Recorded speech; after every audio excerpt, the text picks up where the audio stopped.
சொல்லாமல் செய்யும் காதல் கனமானது, சொல்லச் சொன்னாலும் சொல்வதும் இல்லை மனமானது.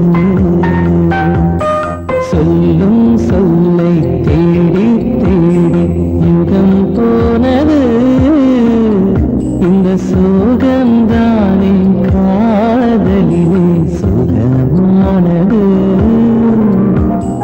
வாசனை வெளிச்சத்தை போல அது சுதந்திரமானதும் அல்ல, ஈரத்தை இருட்டினை போல அது ஒளிந்திடும் வெளிவரும் மெல்ல. ரகசியமானது காதல், மிக மிக ரகசியமானது காதல். முகவரி சொல்லாமல் முதல் தனை மறைக்கும்